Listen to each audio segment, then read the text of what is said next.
Bom, vamos agora ao nosso quarto e último painel, como combater as fake news. Já estão aqui presentes os palestrantes, Walter Seneviva, Ângela Tinhaque, Ângela Pimenta e Celso Augusto Schroeder.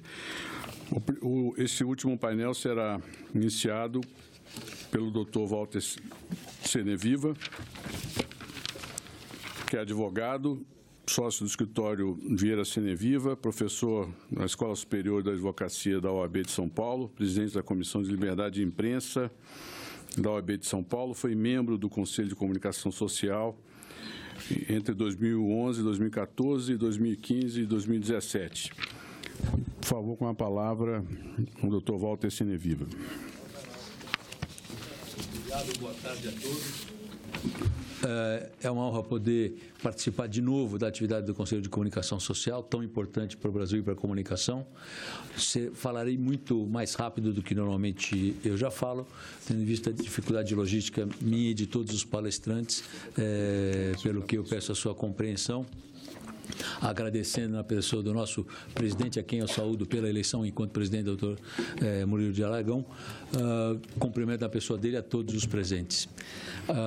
Eu conto com o apoio da nossa assessoria para ir saltando os slides. Peço que já vá para o próximo, por favor.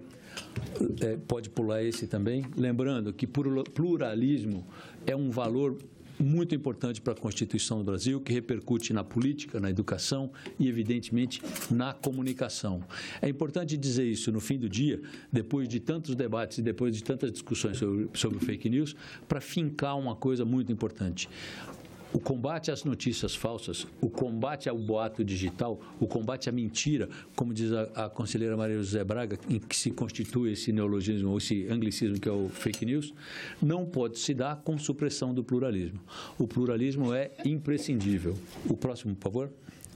Mas nós temos um fato novo, que é o ambiente digital. No ambiente digital, a mentira toma uma conotação e se constitui num problema muito mais grave do que ela jamais foi em todo o tempo da existência do homem no planeta. Porque a mentira, no ambiente digital, primeiro que vem dentro de uma certa espécie de gaiola, como diz o Cass Sunstein, um jurista americano, num artigo muito bom no The Guardian, está disponível na internet para quem se interessar, em que ele indica que, na verdade, as redes sociais, os aplicativos, embora abram tantas portas, ao fim e ao cabo, pelo massacre informativo e pela formatação lógica de software deles, acabam se constituindo em prisões. E nessas prisões há um novo negócio, que é o negócio da mentira, o business da mentira, em que cada clique vale um pequeno centavinho, sem fazer diferença, esse é o ponto grave, sem fazer diferença se esse clique está sendo dado numa notícia de verdade ou numa pura e simples mentira. É muito interessante, e a gente viu isso mais cedo, que rapazes de Montenegro, aliás, eu suponho que nessa plateia não há uma pessoa que saiba qual é a capital de Montenegro, eu pessoalmente não sei qual é a capital. Desculpe? Então, há uma pessoa que sabe a capital de Montenegro. Muito só obrigado. Só para contrariar. Cettini. Não, excelente. Prova o ponto. É a exceção que confirma a regra. Então, a molecada de Montenegro ganhava dinheiro contando mentira para americanos incautos. Esse é o fato sobre o qual a gente deve dedicar atenção. Sobre isso, a gente deve refletir e se preocupar.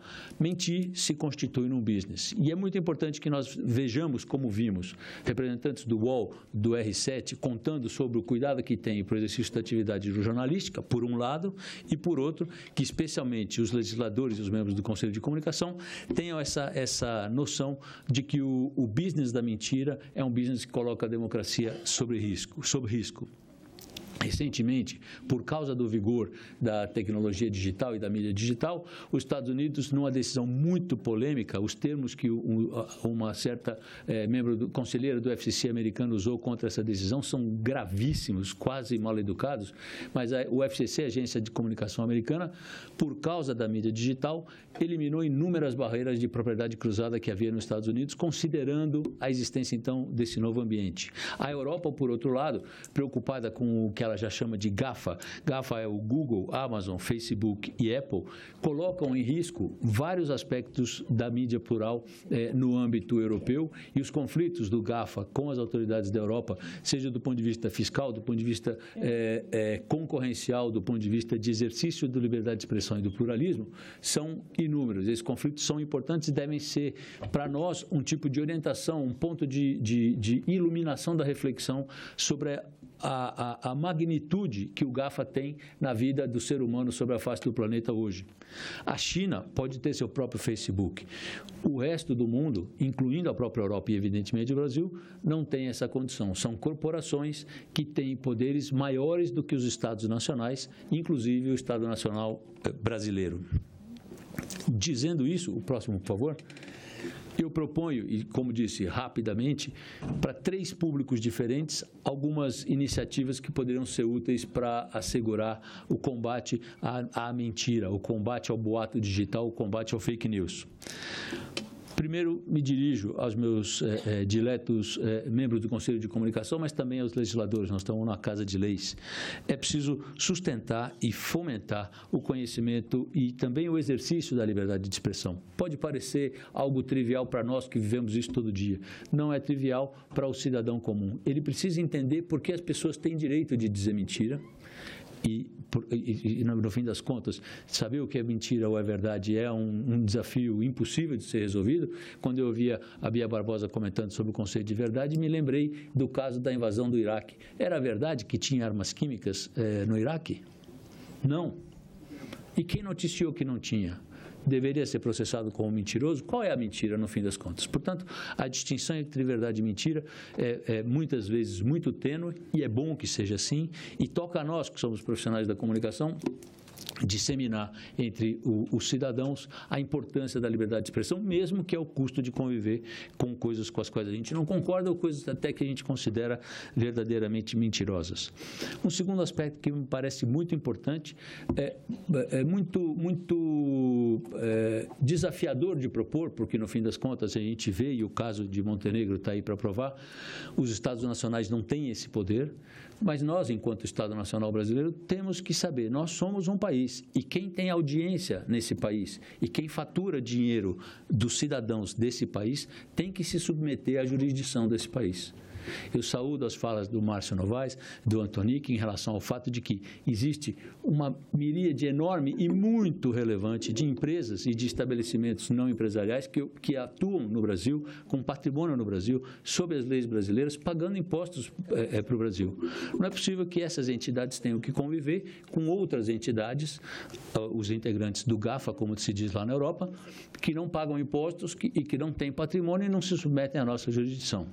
A ANJ tem uma ação direta de inconstitucionalidade número 5613, que seria um mecanismo de fazer confinar esses atores estrangeiros aos padrões e às regras do Estado Nacional Brasileiro. Próximo, por favor.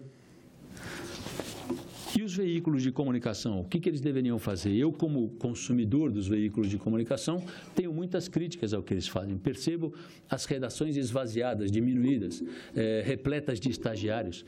Isso é muito negativo.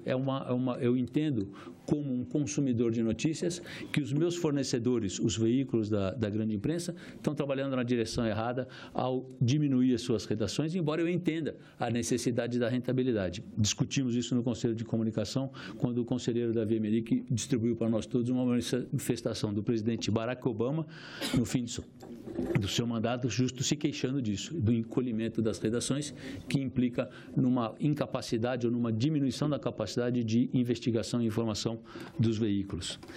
Sugiro, a título de provocação, para o meu amigo Schroeder, pedi a ele na hora do almoço que não me batesse quando eu desse a ideia, de olhar, por exemplo, esse estudo da American Enterprise sobre a gamificação do noticiário. Quem faz videogame tem a competência, a capacidade de fazer uma certa atividade digital em que o usuário do videogame se interessa pela regra, entende o que está acontecendo e se preocupa com o próximo passo. Os produtores de notícias poderiam cuidar das notícias dessa maneira.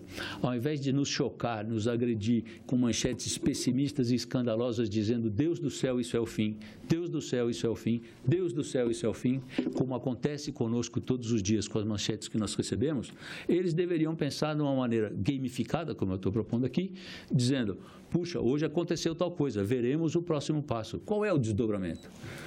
A civilização do escândalo e do horror implica num grande desinteresse da massa de leitores, telespectadores, radioouvintes, internautas, e isso é certamente também uma decorrência da atividade de quem publica. Uma coisa que eu achei muito interessante foi ver as falas sobre robôs. Quando o ministro Thomas Traumann foi demitido pela presidente Dilma, o relatório que ele produziu descrevia com algum grau de detalhe o investimento que tanto o PT quanto o PSDB fizeram no período pré e pós-eleições de robôs para assegurar a sua preponderância no ambiente digital. Portanto, a existência dos robôs é um fato concreto. Todo mundo usa. Os comunicadores, a mídia tradicional devia se preocupar em contar para nós, eleitores, onde estão atuando esses robôs, para que a gente também possa se educar e discernir o que é notícia do que é simplesmente fabricação. E, por último, eu peço o próximo slide, por favor. E nós, brasileiros, como é que nós podemos viver nesse ambiente? É preciso fazer uma coisa muito chata, muito trabalhosa, que é treinar, como nós já ouvimos tantas pessoas dizerem aqui hoje, checagem de informação. Eu imagino que para o grande público, especialmente para quem nos assiste na televisão, se eu disser que ele vai ter que checar o noticiário político, ele vai se aborrecer, ele não vai fazer isso jamais, não é o foco de interesse dele. Faça isso com o futebol. Se você é Vasco, leia a notícia do Flamengo. Se você é judeu, leia sobre os islâmicos. Se você é da religião A, leia sobre a B, do futebol, leia sobre outro time e por aí vai. Se foca nas áreas de seu interesse, mas tendo o cuidado de fazer isso fora do Facebook. E eu digo isso não propriamente contra o Facebook, mas a favor de cada qual dos internautas e de cada qual dos cidadãos. Se você faz isso dentro daquela aldeia quentinha e gostosa do Facebook, onde todo mundo que você gosta e pensa mais ou menos como você está interligado, você vai se estupidificar, você vai emburrecer a cada dia. Se você se der o trabalho de buscar as informações da novela, é aquilo que você gosta, é a novela, se interesse pela novela, fora da rede social. Saia da manada, não seja uma vaca de presépio. E para não ficar assim tão etéreo, eu cometi o risco, sendo injusto, inclusive com muitas das entidades presentes aqui nesse evento, de sugerir uma agenda de leitura obrigatória. Então, um pouco do que eu mesmo faço e um pouco do que eu sugiro. Então, se você quer ter informação diária geral, eu sugiro o Poder 360 do Fernando Rodrigues, o Observatório da Imprensa, o G1 da Globo, o site da Band. Não sugiro nenhuma televisão. Eu entendo que o rádio, para efeito da informação que a mim pessoalmente interessa, que é a informação política, é melhor do que a televisão. A informação política na televisão é de pouca relevância. Para quem gosta de esportes, talvez a televisão fosse melhor. Mas acho que com uma dieta de internet, com coisas desse tipo que eu sugiro aqui, seria suficiente e uma leitura que não é onerosa, não é pesada e pode ser feita todos os dias. Proponho mais. Se você tem um viés de esquerda, um viés estatizante, leia quem é de fora da tribo. Sugiro o blog do Canitz, sugiro a coluna do Luiz Paulo Rosenberg, a coluna do Luiz Carlos Mendonça. Se ao contrário, como é meu caso, você tem uma visão mais liberal, uma visão economicamente falada mais de direita, leia, como eu pessoalmente faço todos os dias, o Brasil 247. Leia a revista Fórum, do Renato Rovai. Leia o blog do Miro, que edita o Portal Vermelho. É um jeito de entrar em contato diário, na medida do tempo que o trabalho propicie, com não só os fatos e as informações que são relevantes, mas também com as opiniões que trombam com as nossas próprias convicções. Porque ao entrar em contato com quem a gente discorda, com quem a gente não gosta, a gente cresce e adquire uma capacidade de entender o cenário muito melhor. Portanto, respondendo à pergunta, que mais uma vez, muito honrado, eu agradeço de poder participar, como combater fake news, para o telespectador que nos assiste, eu proponho essa pequena dieta digital, gratuita, e pondo ênfase na importância de não olhar aquilo que você gosta. Saia do Facebook para buscar informação, porque no Facebook você vai emburrecer. E se você surfar pelo lado positivo da internet, que é a ampla oferta de informação bem organizada e de grande qualidade, certamente você vai ser um cidadão melhor, um entendedor de futebol melhor, saberá, diferente do que é meu caso, se o Grêmio já é campeão do mundo ou não, se sofrem os internacionais ou não. Muito obrigado a todos.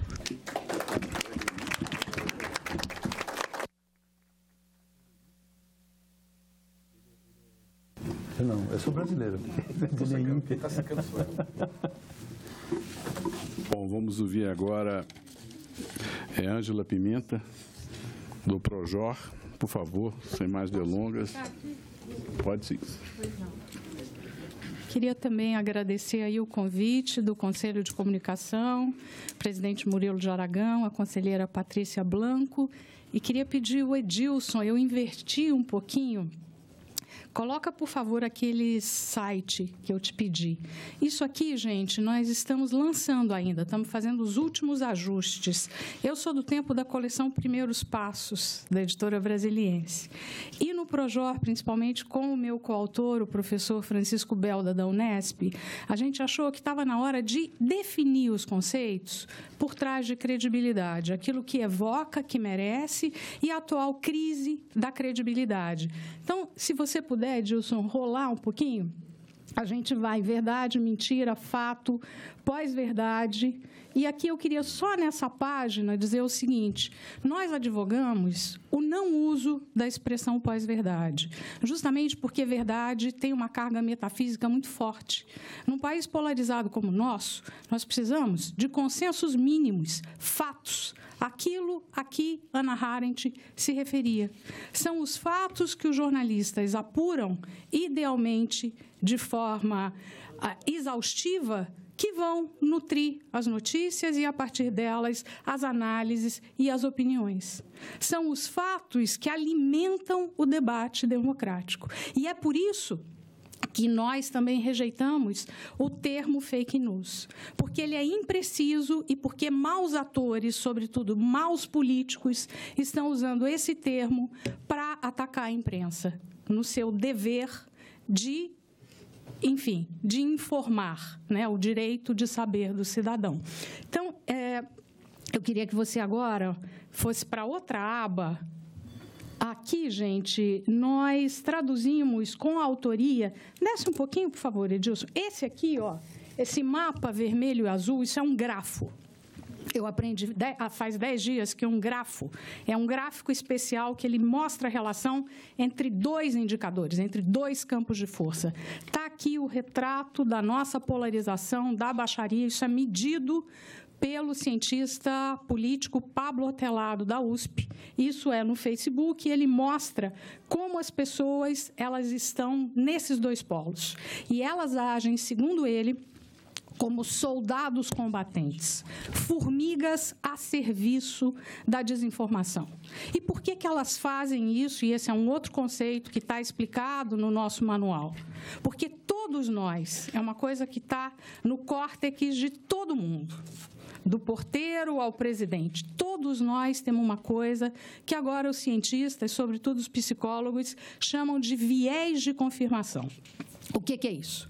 O viés de confirmação, ele diz que eu tendo a acreditar, defender e tentar confirmar tudo aquilo que é da minha tribo, tudo aquilo que é da minha preferência.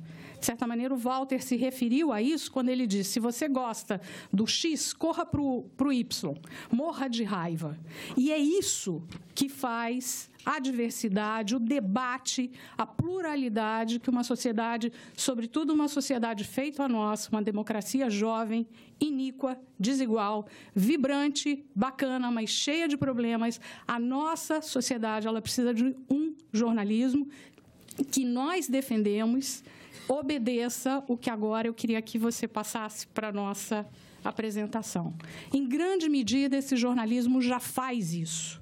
Mas a gente percebeu nos últimos tempos, e é grande a efetividade da imprensa brasileira, eu mesma trabalhei naquilo que se chama a grande imprensa, na revista Veja, do então Mário Sérgio Conte, e depois na revista Exame. Me orgulho do trabalho que fiz, mas acho, hoje, olhando em retrospecto, que a gente não pode ser autoindulgente com o nosso fazer jornalístico. Então, por favor, Edilson. A gente lançou esse projeto há 2 anos, é uma parceria entre o Projor, nós somos uma ONG, uma associação. Do ponto de vista estatutário, a gente é como se fosse um clube de futebol. E a gente tem uma parceria com o Departamento de Mídia e Tecnologia, Escola de Jornalismo da Unesp de Bauru, com o professor Francisco Belda. Ele não pôde estar aqui hoje, infelizmente, é uma pessoa jovem, muito centrada e é um jornalista que tem doutorado em engenharia de produção, o que é raro e interessante. Por favor, o próximo slide. Bom, o que a gente quer nesse projeto? A gente quer 2 coisas.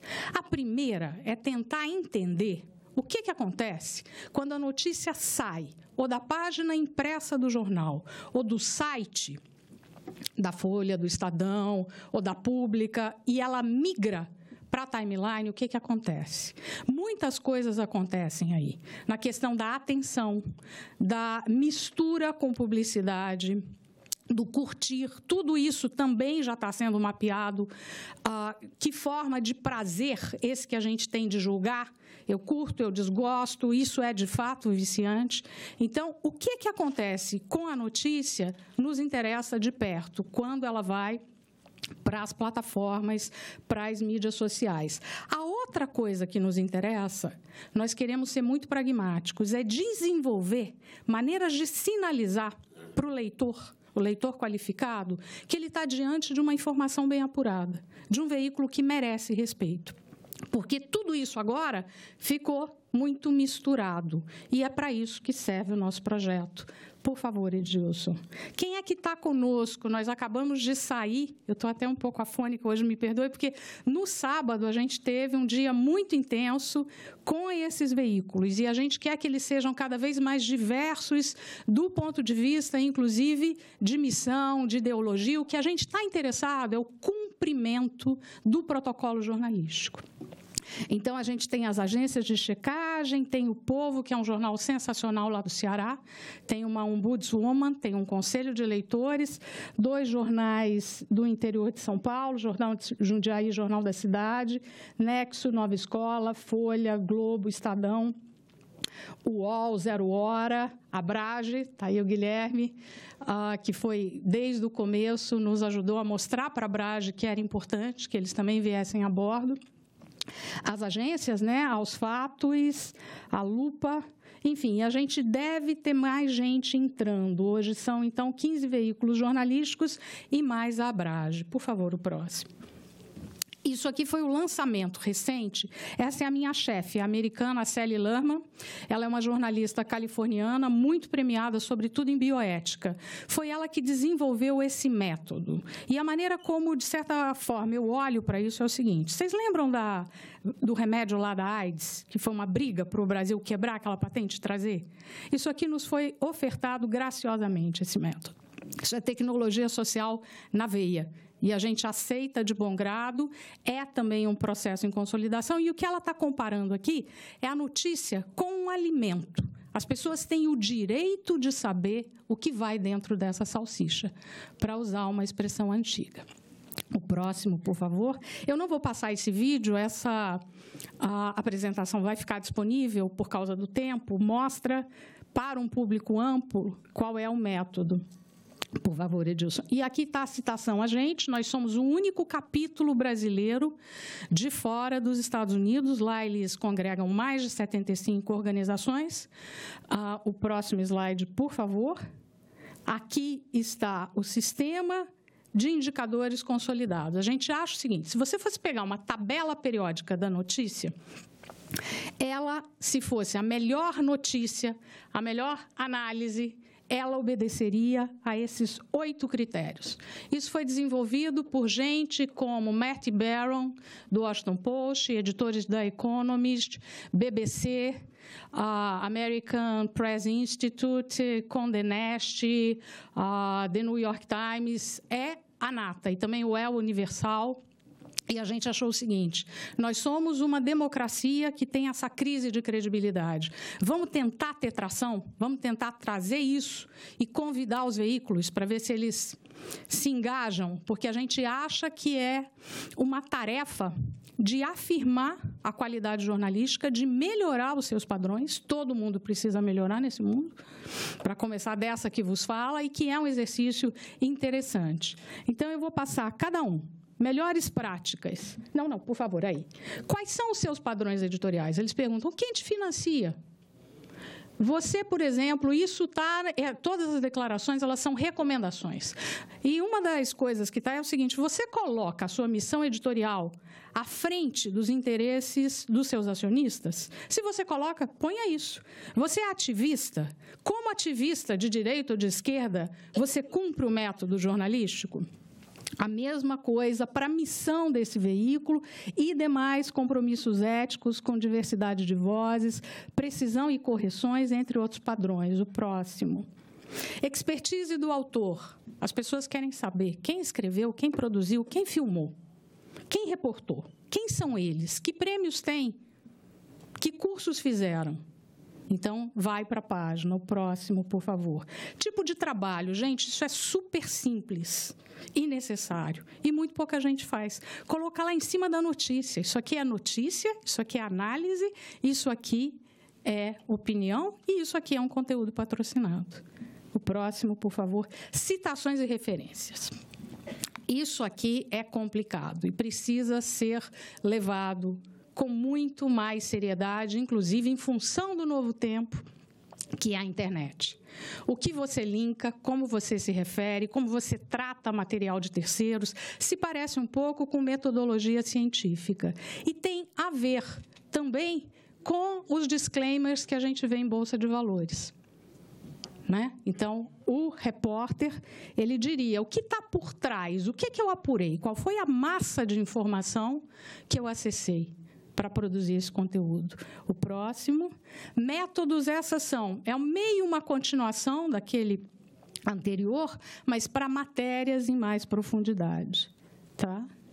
Por favor, o próximo. Origem local, essa é uma questão cada vez mais premente. Eu sempre gosto de citar o caso de Mariana.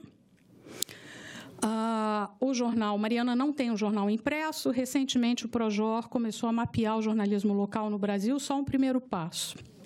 O único jornal impresso que é editado em Cachoeira do Campo, que é uma cidade próxima, cobriu de forma extremamente benevolente, o nome dele é O Liberal, todas as injunções da Samarco. Na audiência pública em que ela apresentou o projeto daquela represa, o jornal era absolutamente favorável e parabenizava a Samarco pela sua transparência. 5 semanas depois do desastre, uma das manchetes era "Somos todos Samarco". Então, é nesse país que a gente vive. E a gente também quer olhar para a imprensa local e regional. O próximo, por favor. Diversidade de vozes. Gente, aqui existe um déficit. O nosso país... A Lei Áurea vai fazer 130 anos o ano que vem, é nada. Então, o próprio New York Times reconhece, num paper que eles fizeram lá para agosto, setembro, que eles têm que melhorar muito. Melhorar em gênero, melhorar em demografia, melhorar em termos raciais e de opinião. E essa é uma tarefa que o jornalismo brasileiro também precisa abraçar. Né? E isso não é um problema só do jornalismo brasileiro. Qualquer empresa que a gente entre, qualquer escola, aqui, nós somos todos, temos a grande maioria cara de quem descende da Península Ibérica. Não é um problema só do jornalismo brasileiro, mas o jornalismo brasileiro precisa considerar isso também. Por favor, o próximo. Feedback acionável. Isso aqui é uma encrenca absolutamente necessária. Não existe... No sábado, eu ouvi de uma editora muito experiente, falando: a minha vida é um inferno quando eu tenho que lidar, e desculpem a palavra, ela falou, o esgoto que vem nos comentários. Aí eu falei, bom, e se a gente pensar isso de uma outra forma? Dificultar a vida de quem se refere ao seu veículo, colocando tarefas para ele. Ok, você discorda de mim? Qual seria a matéria? Quem que eu não ouvi? O que eu devo cobrir? E provocar um engajamento que a gente vê, por exemplo, a Apple faz isso com seus consumidores. Eles fazem graciosamente. E, por exemplo, esse jornal do Ceará, O Povo, ele tem esse conselho de leitores que é muito isso aí. O próximo, por favor. Bom, esse pessoal aqui, eles começaram a adotar, desde o dia 16, o que eles chamam de o T do Trust, que agora também passou a ser o nosso logotipo. O que significa? A Sally Lerman e um indiano que trabalha com ela, o gerente executivo do projeto, o nome dele é Subramanian Vincent, eles fizeram o que eles chamam de um produto mínimo viável. Pegaram parte daqueles protocolos, dos 8 indicadores, e falaram, aqui tem um caminho mínimo. E quem seguir não é obrigado, tudo no Trust e no Credibilidade são absolutamente voluntários, a gente não obriga, não tem papel assinado, não tem custo, não tem nada. Mas quem se habilitar a usar esses critérios e a nos provar que está usando, vai ter direito, se quiser, a usar esse T. Por favor. Essas são as plataformas tecnológicas. Eu preciso fazer um disclaimer. O nosso projeto é patrocinado pelo Google Brasil. Eles não interferem em nada. A nossa chefe é a Sally Lerman. A gente faz relatórios mensais, ela é muito cuidadosa. E a gente leva isso muito a sério. O Google paga as contas. E ele agora, porque esse projeto só funciona se todos aqueles indicadores entrarem nas plataformas, nas linguiças. É um sanduíche entre os tags, que são as palavrinhas-chave, e códigos pequenos de computador que vão povoar esse conteúdo nas redes e vão ajudar a ranquear melhor essa informação. Por favor, o próximo. Aqui está uma reprodução das interfaces. A gente pode comparar isso mesmo, são os dados nutricionais, é uma embalagem. O que tem lá dentro dessa notícia? O próximo, por favor. Aqui, explicando o selo Trust, é um logotipo que indica que uma página de notícia online foi produzida por um participante. Gente, é impossível autenticar a notícia. São bilhões ou talvez trilhões. E nós não queremos que isso seja um fetiche. A gente quer que esse seja um começo de uma ginástica crescente, digamos aí, editorial, porque o escrutínio público, não só nas chamadas F-News, mas sobre o ofício jornalístico, está crescendo. Existe uma questão demográfica, as crianças estão rejeitando ler notícia, e a gente precisa lidar com isso. A gente precisa, recuperar e mostrar, porque já existe esse conceito de que notícia é necessária à democracia, e a democracia na qual elas serão cidadãs. Então, esse é uma das formas de mostrar jornalismo de qualidade. Por favor. Aqui é o nosso manual, eu já mostrei para vocês antes, ele ainda não está inteiramente pronto, a gente está fazendo os últimos ajustes para a plataforma de celular, e eu queria finalizar dizendo o seguinte, nós acreditamos no Projor que as chamadas F-News, elas são uma condição social. Eu vou citar aqui o Tom Rosenstiel, que é um acadêmico americano. Ele fala, não é um problema de encanamento, não tem conserto fácil nem rápido. A internet ela é um resumo do mundo. E o que a gente está vendo isso aí, de fake news, é a colonização por maus atores de espaços, de portas abertas que estão lá. Nós temos que fechar essas portas, essas ervas daninhas, de alguma maneira, precisam sair, esse conteúdo frauduladamente, deliberadamente malicioso, mas isso não vai bastar, porque é como se fosse, de certa maneira, o próprio crime. E, num certo sentido, pode ser. Existem outros 2 pilares. Um é o nosso projeto Credibilidade. O terceiro é a educação midiática, e eu volto a insistir. Essa pesquisadora, a Claire Wardle, e o nosso manual em A Desinformação da História, está lá um resumo de todo o relatório que ela fez para a Comissão da Europa, é uma pesquisadora britânica, brilhante. Ela é tão brilhante que ela tinha uma ONG e a Escola Kennedy de governo de Harvard falou: venha. Ela agora é parte de Harvard há um mês. O Conselho da Europa encomendou esse relatório, ela faz um diagnóstico minucioso, ela vai no contexto e ela enumera as 34 recomendações. Nós conseguimos a autorização do Conselho da Europa, isso está disponibilizado em português agora. E por que eu estou falando isso? Porque uma das coisas que ela mais insiste é a educação midiática. Ela esteve no Brasil recentemente e ela costuma dizer que se a gente começar programas, e eles têm que ser, gente, associações de pais e mestres, eles têm que ser escola básica, eles têm que ser universidade, os resultados com as crianças aparecem daqui a 20 anos só. Por isso, a tarefa é urgente. Além disso, nós temos que dizer para os adultos para parar de espalhar desinformação. Desinformação é poluição, é lixo. Você põe lixo para dentro de casa? Você manda lixo para os amigos? Então, para com isso, porque é uma tentação. É uma tentação compartilhar aquilo que a gente não leu e achou que é bacana. É bacana a gente tripudiar sobre o inimigo político, entre aspas. Isso tudo é viciante, isso tudo só espalha e só piora essa crise que precisa ser enfrentada. Muito obrigada.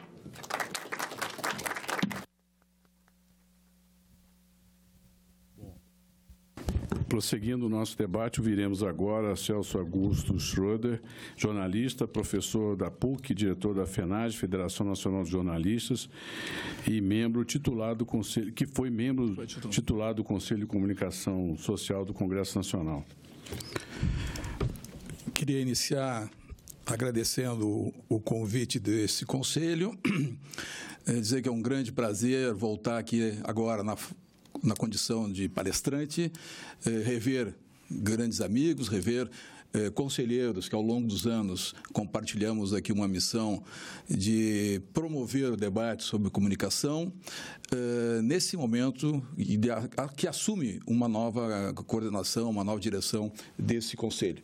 Faço uma saudação e parabenizo o nosso presidente, Murilo de Aragão, na figura da qual cumprimento todos os membros da mesa. E agradeço especificamente o convite da indicação da minha organização, da minha federação, a Federação Nacional dos Jornalistas, na figura da presidente Maria José Braga, que gentilmente me indicou como para vir aqui.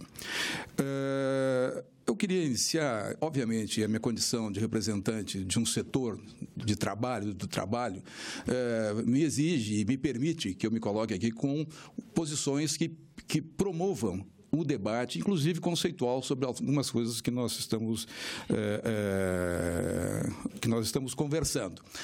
Uma das questões que eu queria iniciar é dizer o seguinte: há uma certa unicidade nos conceitos, que, embora com algumas diferenças, como se o olhar sobre essas novas tecnologias viessem todas do mesmo olhar, né, do mesmo ponto de vista. E há uma certa razão para isso. Essa tecnologia sobre a qual nós estamos atribuindo a ela, e eu já quero me colocar aqui contrário a isso, ou seja, atribuindo a ela o monopólio da mentira, né? Ou seja, traduzindo fake news naquilo que ela expressivamente representa, que é mentira, essa tecnologia ela tem um problema, que ela se apresentou como se fosse inexorável, foi recebida de uma maneira sem nenhum filtro, ineditamente na história da humanidade, ou seja, todas as tecnologias que vieram sempre para substituir força de trabalho, portanto, permitir o acúmulo do lucro de quem usa as tecnologias, essa tecnologia se apresentou como uma espécie de bênção sobre todos e foi acolhida como tal por setores da esquerda e por setores conservadores da direita.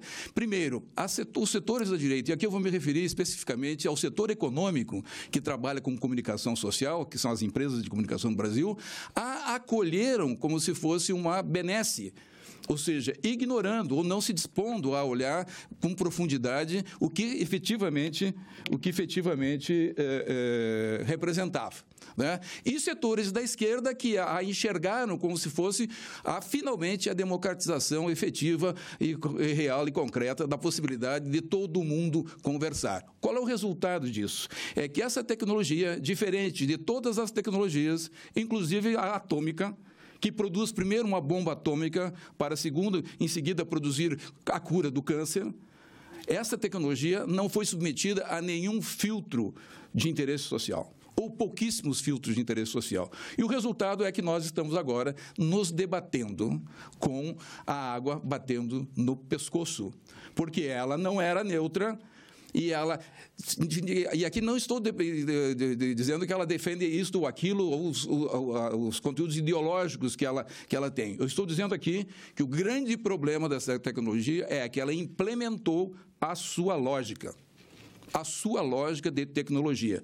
Então, nós não conseguimos, diferente da bomba atômica, por exemplo, onde nós humanizamos a tecnologia atômica, nós não conseguimos fazer isso em relação. Não conseguimos e não queremos. E o resultado é que, neste momento, nós estamos no final do processo, com a água, como eu disse, batendo no queixo, tentando nos reagirmos a ela. E reagimos como? Reagimos ao final dela. Portanto, todo o processo de implementação está dado, boa parte disso, e nós continuamos tratando ela como se ela fosse inexorável, irreversível e, de alguma maneira, como se fosse o destino nosso. E, portanto, nós restamos simplesmente nos adequar a essa ou aquela situação. Eu estou com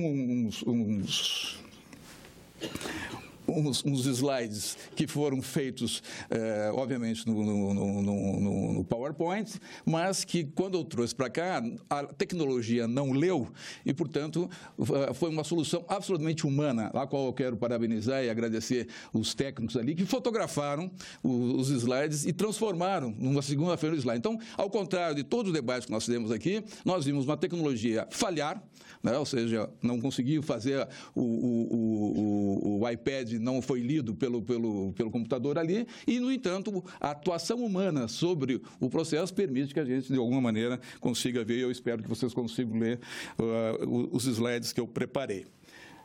Como é que eu faço aqui? Não. Não. Sim, não. Não. Sim. Aí, é aqui? Combate ao fake news. Bueno, o primeiro debate já está lá e, de alguma maneira, já foi feito aqui, é a óbvia disposição colonizada que nós temos, e não é só isso, não é só uma colonização cultural, nós utilizarmos a palavra fake news. Fake news é isto, é notícia falsa, né? É mentira. É mentira. Ou seja, nós podíamos dizer, não é nem sequer boato. Boato é diferente. É mentira. Isso é fake news, ou seja, eu atribuo fake. Podemos entrar no debate se existe notícia falsa. Eu também concordo que se a notícia não deveria ser falsa, porque é sobre um fato, sobre um evento, e, portanto, a notícia falsa parece que tem alguma incongruência nisso. Mas é isso que ela significa, notícia falsa, né? Vou tentar rapidamente decifrar um pouco, mas, e notícia, o que é? Porque nós, o tempo todo aqui, várias vezes, nós atribuímos notícia como se fosse informação, como sinônimo de informação. Né? Ou seja, um dado, alguém faz notícia. Não. Né? Ou seja, então, notícia é uma informação singular, é de um evento, de um determinado evento. Uma informação singular, atual e inédita, não é qualquer coisa. Né? Publicada ou transmitida numa mídia. Numa mídia. Falsa, obviamente, é mentira ou evento não acontecido. Também eu estou fazendo uma diferença aqui entre eu não chequei e eu menti. Tá? Portanto, o debate é notícia falsa é mentira, e aqui mentira prevendo que ela exige intencionalidade e verossimilhança, ou seja, toda a mentira, para ser uma boa mentira, tem que parecer que é verdade. Isso não é uma novidade, uma característica do fake news. Ou seja, isso desde sempre os mentirosos sabem que para fazer uma boa mentira, eu tenho que fazer parecer que é verdade. Vamos ver se eu consigo. Opa.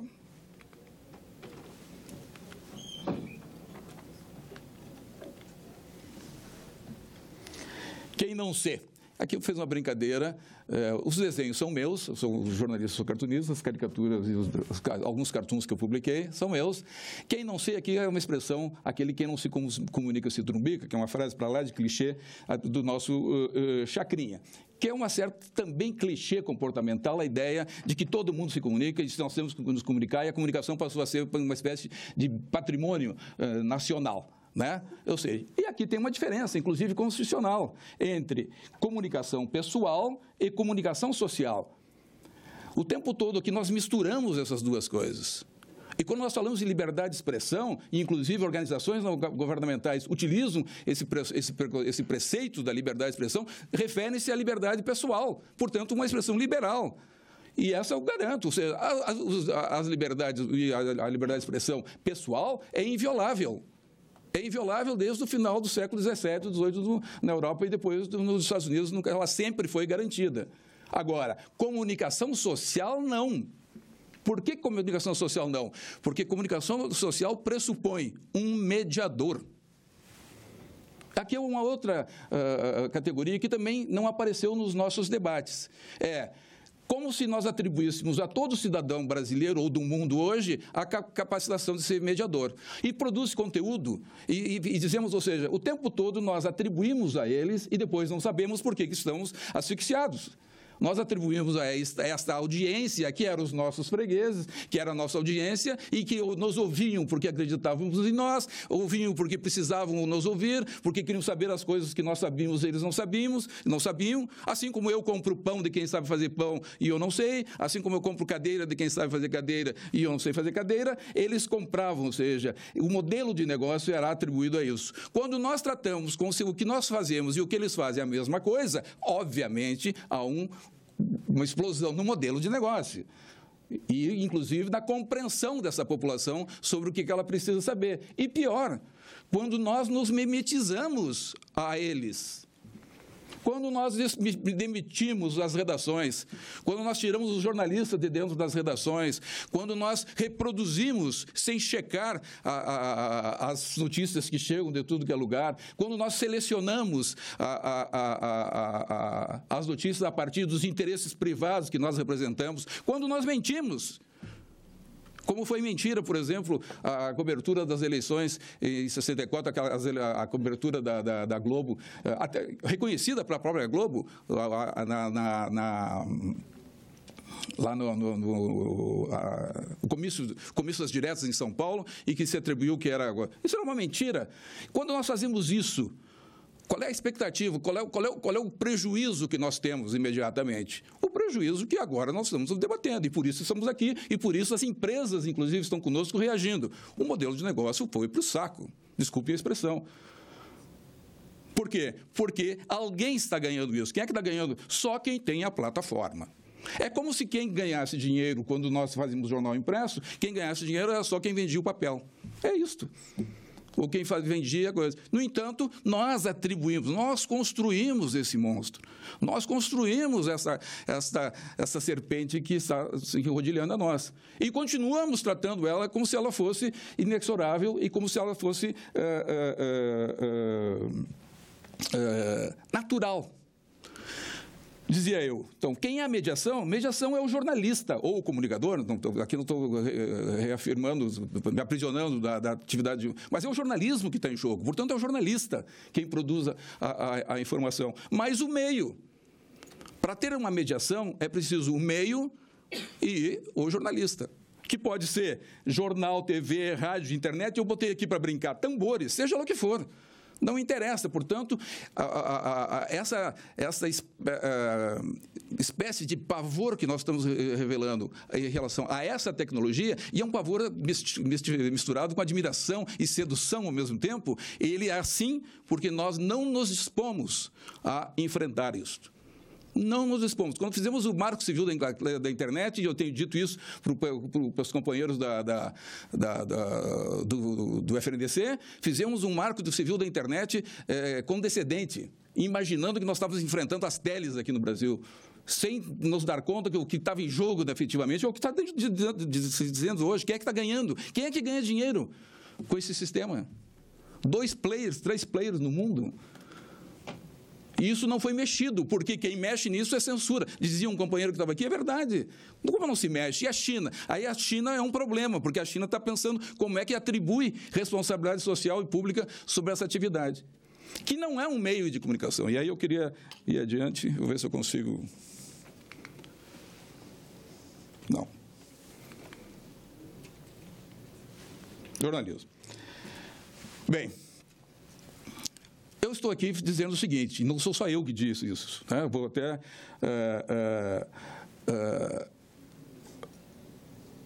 O falso, no jornalismo, o falso pode ter duas dimensões, né? E aqui eu também fiz ou seja, o falso como, já se falou aqui, o falso como não, falta de averiguação, o falso como mau jornalismo, o falso como, enfim, não é verdadeiro, mas não há uma intencionalidade. Ou ele pode ser falso como mentira, que é a privatização dos processos de emissão.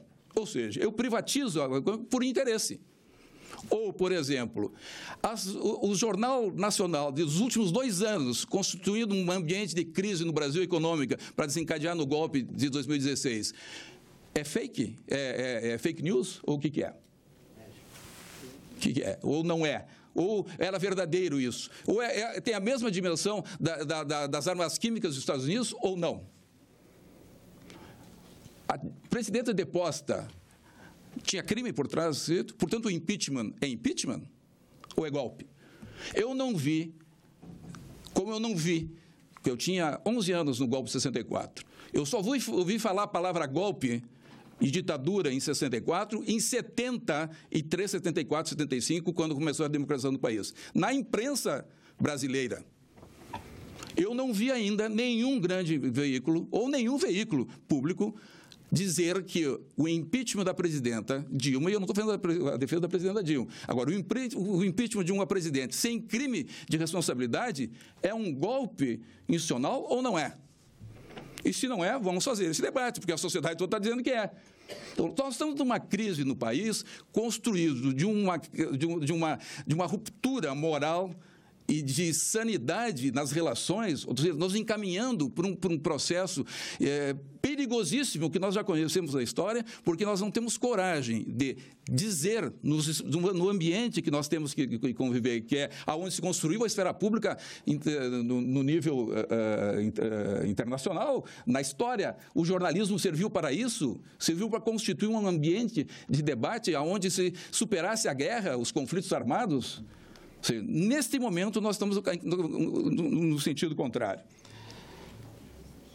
Cito aqui um conceito do jornalista Adão Genro Filho, que diz: jornalismo é conhecimento social cristalizado no singular, que significa que o jornalismo ele produz conhecimento. Ele produz um conhecimento que é um conhecimento específico daquele acontecimento. E ninguém substitui ele. Quando ele não faz isso, ele não é realizado. Esse conhecimento social não se realiza em nenhum outro lugar. Portanto, nós temos uma obrigação, não é uma possibilidade nossa. A liberdade de imprensa não é uma possibilidade dos jornalistas e da empresa, é uma obrigação para nós realizarmos a liberdade de expressão pessoal garantida na Constituição brasileira. Chamei de fake old, aqui uma brincadeira, que é pegando news de notícia, como fazendo uma alusão ao novo, ou seja, que não é um fenômeno novo, nós já dissemos aqui. Podemos voltar atrás ao longo da história, quando a mentira se constituía. E a mentira se constituía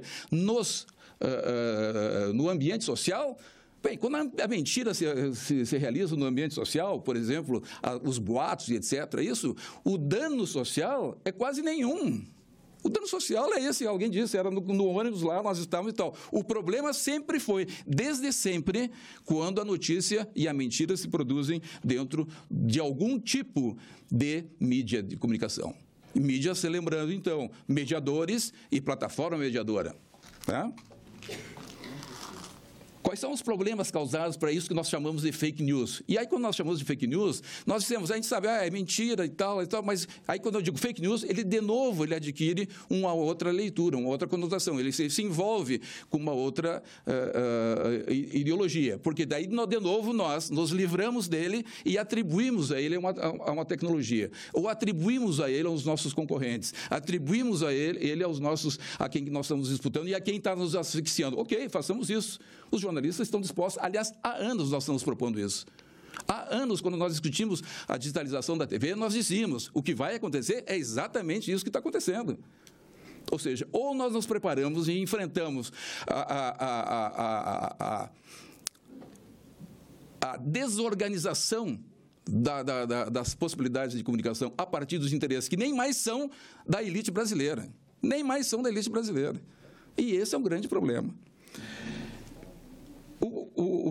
os fake news, então, nessa dimensão, ou seja, reproduzido nessa dimensão, e aqui eu não vou entrar no crime contra a honra das pessoas. Né? Ou seja, parece que houve uma certa foco, e aqui nós vamos falar depois do direito eleitoral de novo. Ou seja, é verdade que as pessoas têm os candidatos, enfim e tal. O que eu estou falando aqui é o fake news como mentira difusa. Como mentira difusa, que é como é a mentira difusa, por exemplo, a quem é o culpado por a invasão do Iraque se não tinha armas químicas lá? Quem é? Quem é culpado pelo impeachment se não tinha crime de responsabilidade? Quem é? Bem, se nós não podemos ver os culpados, e tem culpado, nós precisamos ver quem é que vai resolver isso, quem é que vai nos tirar desse impasse. Então, como combater? Eu vou me encaminhando para o final. A primeira coisa, eu vi várias saídas aqui, inclusive os companheiros da Abrage mostraram um roteiro que depois foi repetido por outros e tal, e que, me desculpe, aquele roteiro que estava ali, aquilo ali é jornalismo. Portanto, eu estou dizendo para o leitor o seguinte, ó, leitor, para tu conseguir ler e conseguir entender que tu tem que fazer jornalismo. Ou seja, tu tem que selecionar, tu tem que checar, tu tem que não sei o quê, e tu tem que fazer não sei o quê e tal. Isto era papel do jornalismo. Isto é o papel do jornalismo. O que nós não conseguimos mais fazer, e eu fico assombrado quando a gente diz que não consegue distinguir o que é fake news ou não. Ou seja, se eu não consigo distinguir o que é fake news, eu não faço jornalismo. Porque eu não consigo distinguir o que é mentira. Esse é o nosso papel. Sempre foi esse. E aqui é buscar a verdade, Bia. Qual verdade? Não é verdade filosófica, ou a verdade teológica. É a verdade testemunhada. Testemunhada por quem? Testemunhada por nós. Por esta profissão que foi constituída socialmente. Os jornalistas derrubaram o presidente dos Estados Unidos a partir do seu depoimento. Sem gravação, sem câmera oculta. Simplesmente com a credibilidade que o jornal constitui e os dois jornalistas conseguiram junto à opinião pública. É isso que nós perdemos. E a saída que nós estamos buscando é remediar isso, nos atribuindo de novo àqueles que eram o nosso objeto de trabalho. Conselheiro. Eu encerro. Aqueles que eram o nosso objeto de trabalho, a tarefa de fazer a cadeira. Eles não têm que fazer cadeira. Eles não têm que saber fazer cadeira. Quem sabe fazer cadeira somos nós. Portanto, companheiros, me desculpe se eu me alonguei, a saída para a fake news, que é notícia falsa, é notícia verdadeira. É notícia verdadeira. E quem faz isso são os jornalistas. Sequer são as empresas. Elas podem ajudar ou atrapalhar, mas é obrigação dos jornalistas fazer jornalismo verdadeiro. Não podemos fazer jornalismo de investigação de dossiês caindo no nosso colo, nós reproduzindo dossiê de promotor público, de Polícia Federal, envolvidos até os últimos fios de cabelo por interesses. Não podemos fazer jornalismo investigativo sem checar de onde vem, a quem interessa. Essa é a regra número 1. Essa sim é a regra número 1 do jornalismo. Ou seja, a fonte tem interesse, toda a fonte tem interesse, sempre teve. Então, o jornalismo nós não precisamos reinventar muita coisa.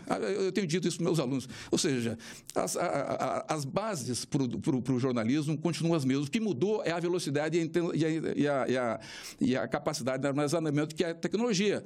Sequer essa revolução tecnológica, alguém me dizia que era mais importante do Renascimento, não, sequer ela é mais importante que a impressão, por exemplo, que é a invenção da imprensa. Sequer isso. Porque ela não mudou o patamar das relações humanas. Ela tornou mais veloz e com maior capacidade de armazenamento. Então, se nós não conseguimos enfrentar, e eu encerro completamente e sinceramente, se nós não conseguimos enfrentar essa tecnologia, aí sim, então, nós estaremos nos encaminhando para uma possibilidade de ruptura social, onde a democracia será uma mera lembrança. Obrigado. Obrigado, conselheiro Schroeder, pela sua emocionada apresentação. E agora passo a palavra para a doutora Ângela Chinhaque, diretora do Instituto Brasileiro de Direito Eleitoral, foi membro da diretoria da Escola Judiciária Eleitoral e é da Comissão de Instituto dos Advogados Brasileiros.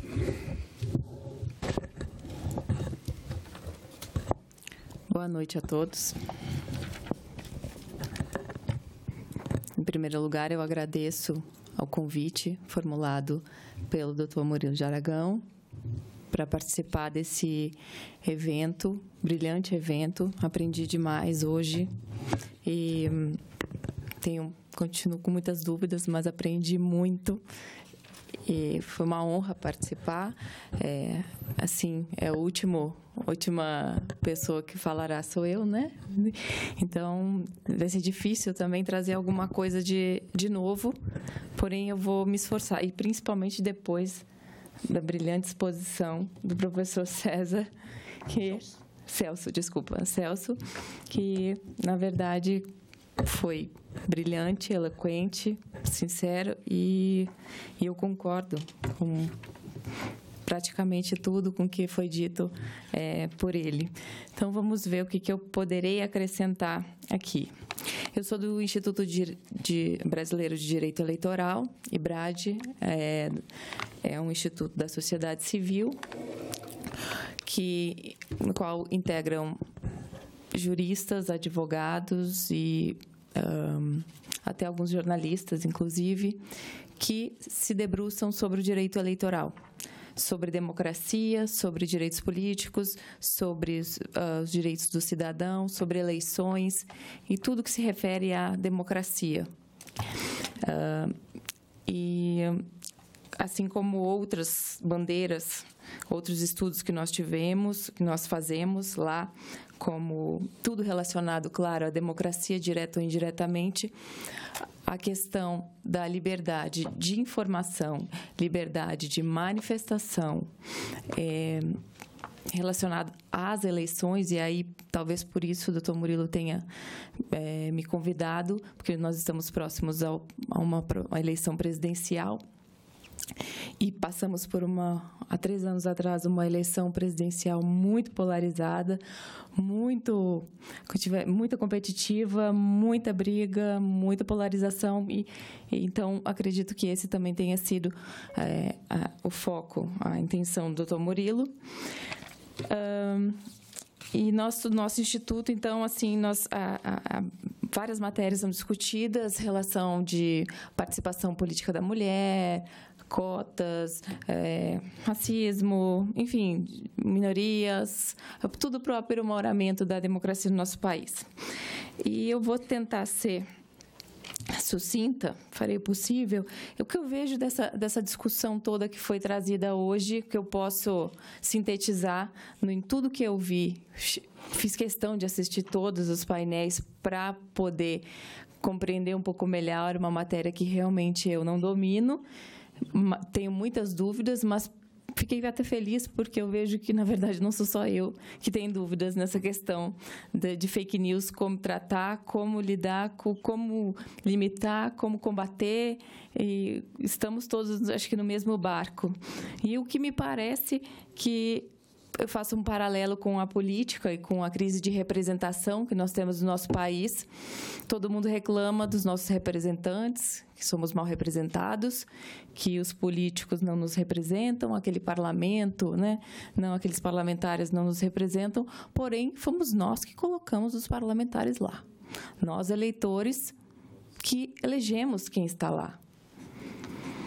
E me parece, fazendo um paralelo, que a fake news, as notícias falsas, que que tanto nos preocupam e que estão a preocupar a potencialidade que isso pode, o estrago que pode causar numa eleição ano que vem, me parece que também nós temos uma grande responsabilidade por isso, porque se não houver disseminação dessa notícia falsa, se não houver o compartilhamento dessa notícia falsa, ela não surte efeito.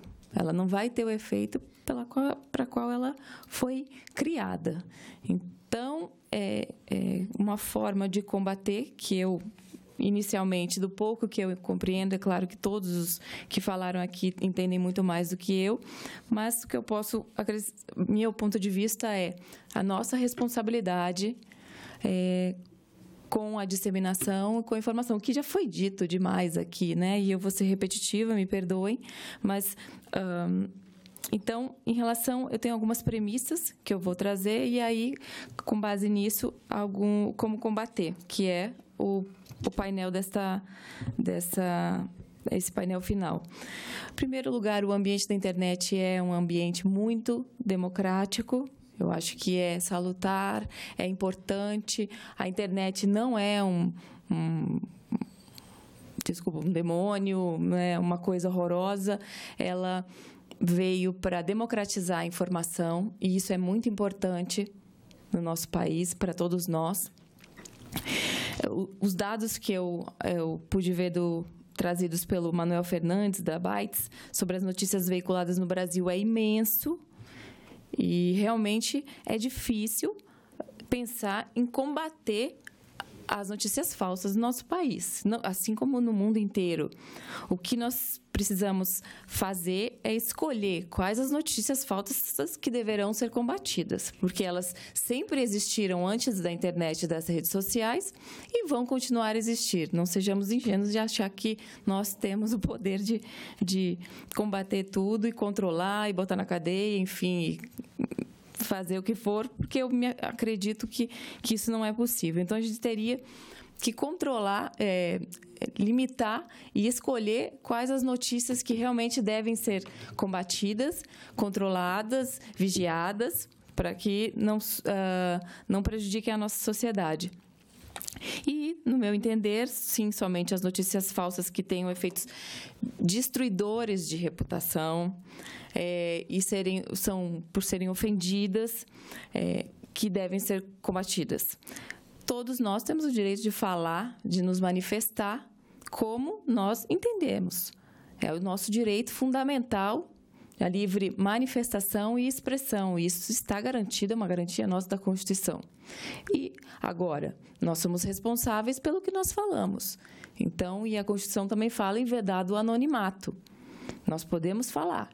Diferente dos Estados Unidos, que o anonimato é garantido, é preservado lá e é protegido, aqui não. Então, nós podemos falar o que nós quisermos, mas não é a vedação a esse anonimato, a vedação ao anonimato, e nós temos um limite que também a Constituição prevê, que é: você não pode ofender, você não pode difamar, você não pode caluniar o outro, porque também cabe direito de resposta, cabe medidas penais e cíveis para combater essa ofensa que se propagou, ou que foi dada em uma rede social, ou aqui mesmo eu poderia ofender alguém e teria que responder por isso. Então, faz parte da democracia esse debate, e isso é muito bom, não vejo como uma coisa, algo ruim. Apenas a gente tem que tomar cuidado com essas notícias, e aí eu venho a partir desse contexto, em relação à democracia, ao direito de manifestação e expressão, eu faço algumas perguntas, que é: de que forma a intervenção deveria ser feita?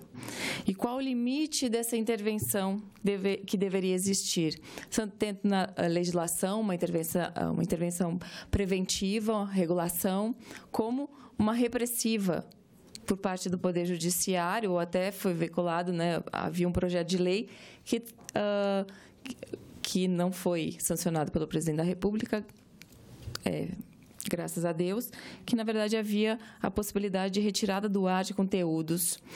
Então, uma informação que eu acho relevante trazer é que, quando eu fui fazer a minha pesquisa sobre essa matéria, eu descobri uma notícia no Terra, acredito que não seja fake, que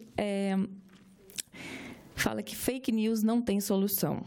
Uma pesquisa realizada pela Pew Research, que é uma entidade de pesquisas, entrevistou 1.100 especialistas do setor, perguntando a eles se o problema das fake news irá piorar ao longo da próxima década. 49% disseram que a tecnologia existente hoje é insuficiente para solucionar o problema a curto prazo. E aí vem a justificativa que se dá nessa pesquisa, que diz que a primeira razão para isso é porque o crescimento acelerado de soluções tecnológicas ultrapassará a nossa capacidade de compreender o fenômeno das fake news, o que impedirá de corrigirmos o problema. E o segundo argumento, que eu acho de extrema relevância, é que o desejo dos usuários por conteúdo falso e polêmico é crescente e apenas continuará a alimentar a fonte de notícias falsas. E aí que eu passo à questão das soluções, ou uma forma, tentativas, ideias para se combater essas notícias falsas. Acho que combater é um termo muito forte, que nós sabemos que isso é muito difícil e dificilmente vamos conseguir. Mas de minimizar os efeitos dessas notícias existentes, de tentar blindar o cidadão e nos blindarmos para não sermos... não sentirmos as consequências dessa notícia, de não acreditarmos nela, sabermos distinguir o que é uma notícia falsa e o que não é. Elas vão existir, como tem notícias de todos os tipos na internet, redes sociais, no nosso WhatsApp, 24 horas por dia. Mas como nos blindar e como saber distinguir e discernir uma coisa da outra, o que é uma informação do que é uma notícia falsa. Vários aqui também que já falaram antes de mim deram ideias e eu concordo com muitas delas. A primeira que eu entendo que é a educação das pessoas. Isso é um trabalho a longo prazo. Assim como para votar num bom representante, nós temos que ter uma educação muito melhor para não elegermos políticos desonestos, para não elegermos quem nós não gostaríamos, para depois dizermos, não, esses políticos não nos representam. Então, depende de nós e das próximas gerações. Isso é um caminho longo, porém, essa informação... o Walter trouxe a dieta digital, que eu achei muito interessante. Acho que, se seguirmos aqueles passos, são questões fáceis de serem disseminadas para a população. Publicidade institucional pode ser feita, campanhas.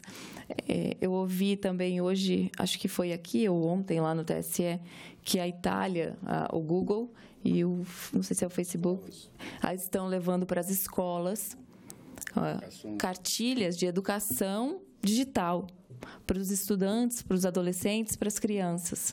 É aí que nós vamos mudar. É como o meu filho, hoje eu boto um lixo na lixeira errada, ele fala, mãe, isso é reciclagem, você não pode colocar. Ai mesmo, meu filho, eu vou lá e tiro. Então, nós educando as nossas crianças, educando os adolescentes, vai fazer a diferença a longo prazo, e eles vão nos educar. Essa dieta digital eu achei interessantíssima.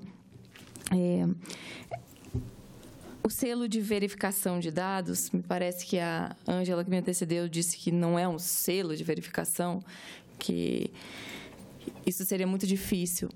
Mas nós temos entidades ali, o Google mesmo tem essa própria deles, a Agência Lupa e outros, que estão trabalhando insistentemente para tentar combater da melhor forma possível essas notícias falsas. Mas nós precisamos que isso chegue à população.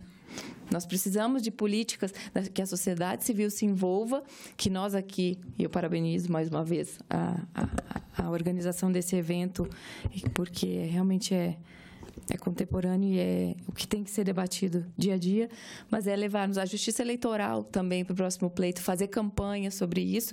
E eu tenho também informação de que o Tribunal Superior Eleitoral está se debruçando sobre isso, está muito preocupado com a preocupação com a influência das notícias falsas na eleição do ano que vem, que na verdade, que foi criado um grupo de estudo para elaborar propostas e investigar o que os outros países estão fazendo para combater essas notícias, para trazer isso para o Brasil. Então, tem pessoas das mais diversas especialidades neste grupo. Me parece que tem uma proposta de de denúncia online, um aplicativo, alguma coisa parecida, denúncias online de notícias falsas, como que isso chegaria à Justiça Eleitoral e como que isso seria, qual o filtro que seria feito para se chegar à conclusão de que é uma notícia falsa, eu realmente não sei, acho que isso está sendo estudado, mas é um ponto interessante que deve ser considerado. Também está sendo feito, Murilo, tem várias outras questões, né, relacionadas a essa, eu até me perdi agora, eu trouxe, deixa eu ver aqui se eu encontro. São várias ideias propostas e que vão, se Deus quiser, vão ser implementadas para tentar minimizar o impacto dessas notícias falsas na eleição de 2018. A questão da repressão da notícia falsa, a legislação prevê pedidos para a Justiça Eleitoral, no caso de eleições do ano que vem, que é a matéria que eu tenho mais conhecimento. Você pode pedir a retirada de notícias falsas, você pode pedir pedidos liminares. O principal que acho que tem que ser combatido é o anonimato. O anonimato pressupõe que se tem uma má-fé nessa informação que, na verdade, que será provavelmente uma notícia falsa. Quem não coloca seu rosto à vista e quem não se expõe é porque tem algum motivo que não quer ser reconhecido por algum motivo. Está praticando provavelmente algum ilícito, está praticando um crime contra alguém, está difamando alguém, está querendo denegrir a imagem de alguém. Na campanha eleitoral, isso é mais grave ainda, com candidatos, partidos políticos. Isso é muito grave. Então, a questão de judicialização desta matéria, me parece que ela está mais ou menos regulada da forma como deve ser. Não tem como nós exigirmos a retirada de conteúdo falso sem um pronunciamento judicial, porque quem iria dizer que o conteúdo é falso? Alguém tem que dizer. E aí é a justiça que faria isso. Como a justiça diz, quem tem direito numa ação judicial pode estar errado, pode, mas nós temos que escolher alguém, um árbitro, para dizer. E me parece que essa é a melhor solução, deixar para alguém decidir se isso é falso ou não é, investigar a origem da notícia, quem postou, quem é o responsável, e aí aplicar a punição. Me parece que essa punição de notícias falsas na legislação eleitoral ela ainda é uma multa de valor baixo, mas acho que o mais importante é o nosso papel de tentar combater, a sociedade tem que se engajar nisso, temos que discutir bastante sobre isso, porque não podemos ficar na mão dessas notícias e fazer o estrago que elas podem fazer. A gente tem que voltar, como a alimentação que foi dita aqui anteriormente. Nós estamos na fase do fast food, era slow food, depois passou para fast food e agora a sociedade está voltando para slow food. E me parece que agora, acho que é a hora de investirmos no jornalismo sério, a importância do jornalista e do jornalismo sério, com credibilidade, agora eu acho que toma mais relevância para poder subsidiar o eleitor, subsidiar o cidadão do que é certo, do que é errado, do que é falso, do que é verdadeiro. Eu peço desculpas pela demora, eu não sei, acho que eu passei do tempo. Eu agradeço mais uma vez, espero ter contribuído com essas palavras. Muito obrigada.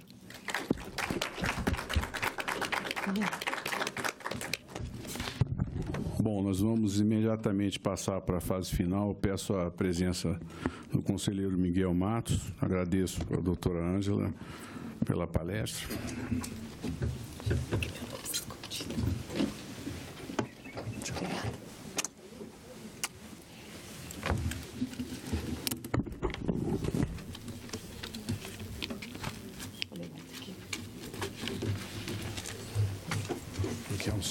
Senta aqui, Miguel.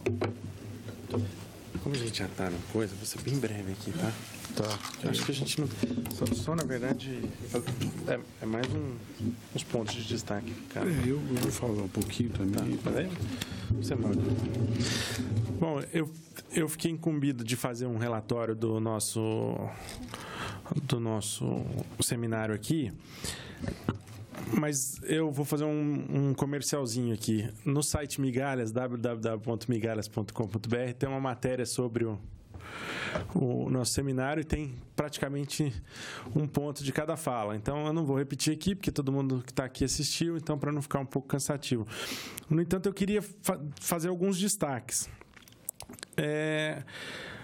Uma coisa que foi bem colocada aqui, que eu acho que é uma questão importante, que é a conceituação do que é fake news. Muito especialmente os critérios para sua definição. Acho que quem colocou isso muito bem foi o Rodrigo Flores, que diferenciou bem esse tipo de informação que a gente pretende combater, que é, na verdade, uma coisa estruturada, uma coisa maquiavélica e necessariamente maliciosa.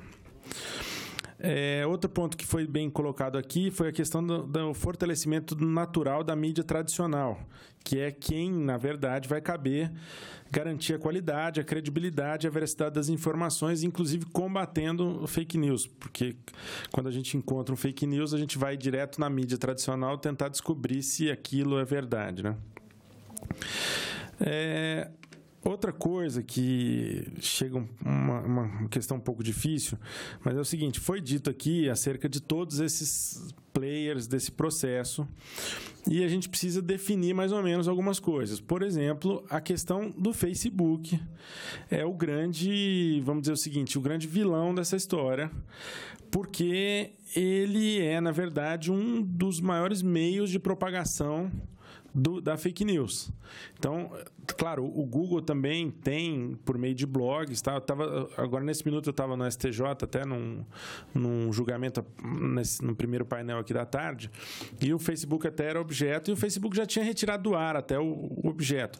Então, assim, o Facebook, como foi colocado aqui pelo promotor aqui, mas o Frederico, no segundo painel, ele atende um pouco melhor a nossa legislação, diferentemente do Facebook. Então, é uma questão que a gente precisa pensar. Infelizmente, o Murilo, no começo aqui, lamentou a não presença dessas plataformas digitais e que a gente precisa tentar olhar com olhos de ver, né? Como isso vai ser responsabilizado, como a gente vai conseguir acessar essa fake news. Foi falado aqui da necessidade de atuação conjunta dos diferentes órgãos, né, do judiciário, do governo, do próprio legislativo e de outras instituições que nós tivemos várias outras organizações que estão sendo montadas para tentar combater o fake news. Falou-se também, a Patrícia Blanco reforçou uma questão que é muito cara para todos nós, sobretudo no Conselho, que é combater as notícias falsas, mas preservando ao máximo a liberdade de informação. A Bia Barbosa também reforçou essa questão, inclusive ela mostrou essa preocupação com relação ao projeto de lei que criminaliza fake news, que considera fake news, a informação tinha que ser sempre completa, né? Outros pontos que foram abordados aqui, que coincidiram as exposições do Guilherme da Abrage, no sentido de propagar medidas que promovam a checagem dos fatos, o desenvolvimento de selos de credibilidade e veracidade da informação. E, por fim, para tentar ser bem sucinto, como destacou a Ângela Pimenta, a internet é um reflexo do que é a nossa sociedade. Então, no fundo, tudo que nós somos está lá dentro. Então, as coisas ruins também estão, os crimes também estão, como ela colocou, e a fake news é como se fosse um crime, né? No nosso sentido, é um crime, e às vezes chega a ser de fato um crime, porque atribui a alguém algum crime, então é um crime de injúria. Então é isso, acho que basicamente é isso. Nós temos vários pontos que a gente ainda no Conselho pode, né, aproveitar e vai aproveitar, né, para discutir. E o próprio promotor ressaltou a questão da ação proposta ADC proposta pelo Facebook ou pela CESPRO, por meio da CESPRO, na verdade, o Facebook não pode propor uma ação dessa, então é por meio de uma federação, então por isso que eles utilizaram, isso é absolutamente normal. Mas a gente participar também como amicus curiae, como foi o que a gente já levantou no outro, uma reunião nossa do coisa. É isso. Bom, conselheiro Miguel Matos, muito obrigado. Eu vou também, não digo fazer um relatório, mas pontuar algumas observações, até para ficar registrado. O primeiro ponto que eu gostaria de falar se refere-se a um fenômeno típico do surgimento de novas tecnologias. Quando surgiu a massificação da imprensa, também ocorreram as mesmas dúvidas com relação aos alcances e impactos dessa nova tecnologia, também quando os livros começaram a ser impressos. Lembro-me aqui de Schopenhauer, que tinha ódio ao anonimato e falava sempre, recorrentemente, do anonimato. Enfim, então, é uma questão que, paradoxalmente, ela é histórica, mas, ao mesmo tempo, o evento, o debate é contemporâneo, como disse aqui a doutora Ângela. O foco central do evento foi a questão da democracia. É evidente que aqui foram feitas muitas observações que ultrapassam não a questão democrática, mas sim a questão eleitoral, que também era, vamos dizer, o foco central da questão, tendo em vista as eleições do ano que vem e também o fato de que os fake news influíram decisivamente em processos eleitorais relevantes dos últimos tempos. Mas é fundamental entender que, de início, que realmente a questão ultrapassa a questão, o aspecto eleitoral e político, conselheiro Davi, e isso impõe ao Conselho um desafio de discutir o tema, eventualmente, por outros ângulos também. Agora, fica muito claro que nós temos um marco claro, que é a Constituição. E a liberdade de expressão é garantida pela nossa Constituição e o Conselho é um guardião dessas liberdades. Então, nunca iremos debater a questão da fake news de forma a poder ameaçar a liberdade de expressão. Inclusive, a liberdade de expressão individual, que foi mencionado aqui também. Há um reconhecimento claro que a internet é uma ferramenta de liberdade de expressão, mas há também uma questão, um reconhecimento de que os fake news devem piorar por conta da defasagem entre a tecnologia de produção de fake news e a tecnologia de identificação e de desmentir as notícias inverídicas. Então, fica evidente uma briga que ainda remonta aos princípios lá, aos anos 40, 50 anos atrás, do doping no futebol, que se jogava dopado e não se tinha como identificar. E agora, mais recentemente, as autoridades olímpicas estão descobrindo um histórico enorme de doping nos esportes olímpicos, inclusive caçando medalhas. Então, nós teremos que fazer isso. E como?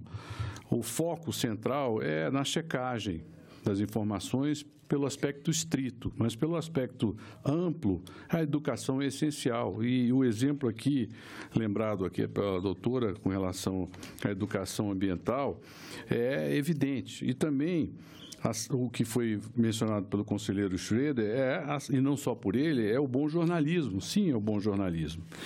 Existem também aspectos que eu acho importante, além disso, que é a questão da autorregulamentação. Deve existir por parte dos envolvidos a disposição de se policiar dentro dos limites do razoável, no sentido de evitar a propagação dessas informações. Claro que a censura não é a solução, mas a omissão também não é a solução.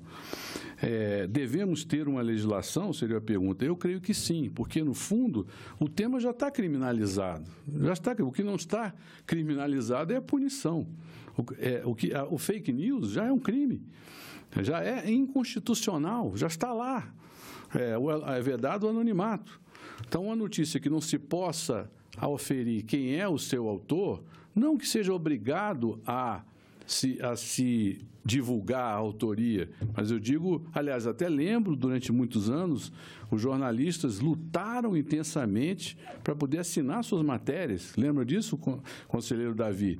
Na Constituição, o direito de assinar as matérias, de aparecer o nome do fotógrafo, do cinegrafista, enfim. Então, eu acredito que deve ter, sim, uma legislação. Não que criminalize no sentido de punir, retirar conteúdos de forma indiscriminada, não, mas deve haver, primeiro, a identificação de quem faz a notícia. Todos devem ser identificados. Quer dizer, todo mundo tem o direito de ser fake, desde que se identifique. Todo mundo pode dizer o que quiser, não há nenhum problema. Inclusive, a comparação entre o sensacionalista ou o boato.com, não há nenhum problema, porque o sensacionalista se identifica claramente. Ele é um site que tem dono, tem endereço, tem CNPJ, e que, se ele fizer alguma coisa que cause um problema, ele irá ser responsabilizado, como também são os veículos de comunicação. Por que, então, as plataformas digitais estão livres? Por que o Marco Civil na internet deixou as plataformas isentas dessa responsabilidade? Essa é uma questão. Além da questão óbvia da legislação, eu já repito a questão do fortalecimento do comportamento ético de todos os envolvidos. Agora, de modo mais específico, nós devemos aqui, como Conselho, se preocupar com a questão sob o aspecto do processo eleitoral. O processo eleitoral já está iniciado. Então, deveremos ter decisões importantes no âmbito regulatório a respeito do tema. O TSE deve expedir normas a curto prazo a respeito disso, e provavelmente nós teremos que se manifestar a respeito disso. Eu encerro aqui minhas palavras, sendo feito esse breve resumo, agradecendo a todos pela paciência, foi um longo dia, em especial aos órgãos do Senado Federal que fizeram esse evento possível, a Secretaria-Geral da Mesa, a Diretoria-Geral, a Secretaria das Comissões, a Secretaria de Apoio a Órgãos do Parlamento, a Secretaria de Comunicação Social, a Secretaria de Relações Públicas, a Taquigrafia do Senado, a Gráfica e a Polícia do Senado Federal, o Instituto Legislativo Brasileiro, que nos hospeda hoje, e a Coordenação de Publicidade e Marketing, que elaborou nossas peças de divulgação. Eu quero dizer que realmente foi admirável a organização do evento em tão pouco tempo, já que a decisão foi tomada no início já quase meados de novembro, e aqui estamos todos nós tendo recolhido preciosas colaborações de tema tão importante para a nossa cidadania. Agradecendo o apoio de todos, declaro encerrados os trabalhos da 12ª reunião do Conselho de Comunicação Social do Congresso Nacional e os trabalhos do seminário Fake News e Democracia. Muito obrigado.